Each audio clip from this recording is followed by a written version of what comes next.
Self referential structure. So self referential structure में एक structure दूसरे स्ट्रक्चर को रेफर करता है और वो दूसरा स्ट्रक्चर सेम टाइप का होता है।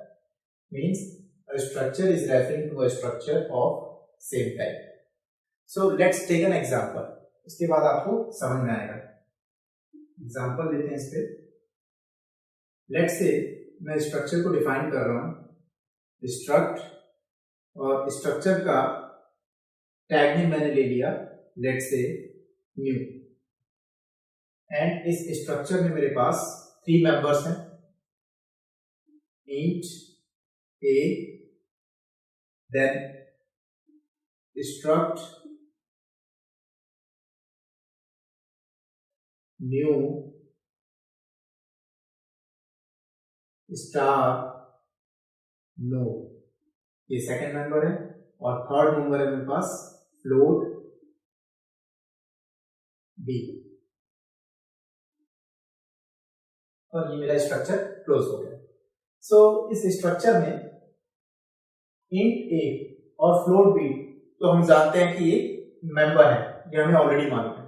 But struct new star node, इस लाइन का क्या मतलब है? इस लाइन का मतलब ये है कि स्टार नोड, इसको इस तरह से रीड करेंगे, star node is a structure of type new which is referring to a structure of same type. Means कि स्ट्रक्ट न्यू जो है एक स्ट्रक्चर है और उसी स्ट्रक्चर को हम जो है अंदर भी यूज कर रहे हैं, ठीक है। और ये कैसा मेंबर है? ये एक पॉइंटर है, ठीक है। इस पॉइंटर वेरिएबल को हमने क्या किया है? सेम टाइप में डिफाइन किया है स्ट्रक्चर के, ठीक है। तो star node is a pointer of type structure new which is referring to the same structure new, ठीक है। सेम स्ट्रक्चर न्यू को रेफर कर रहा है। अगर तो इसमें अगर मेमोरी में इसको एलोकेट होगा तो किस तरह से एलोकेट करेंगे? लेट्स से इसका वेरिएबल मैंने डिफाइन कर दिया यहाँ पे, स्ट्रक्चर का वेरिएबल लेट्स से t। सो यहाँ t एक वेरिएबल है, स्ट्रक्चर वेरिएबल है, और इस स्ट्रक्चर वेरिएबल के अंदर एक है int a मेंबर है, सेकंड मेंबर है हमारे पास एक पॉइंटर नोड, ठीक है। तो इस पॉइंटर में क्या हो सकता है? किसी दूसरे वेरिएबल का या किसी दूसरे मेंबर का एड्रेस हो सकता है। यही पॉइंटर वेरिएबल करते हैं। पॉइंटर क्या करते हैं? किसी दूसरे वेरिएबल का एड्रेस स्टोर करते हैं, तो इसके अंदर एड्रेस आ सकता है। और थर्ड है हमारे पास float c, means c member, ठीक है। तो इस तरह से हम क्या करते हैं? सेल्फ रेफरेंशियल स्ट्रक्चर को यूज करते हैं, ठीक है।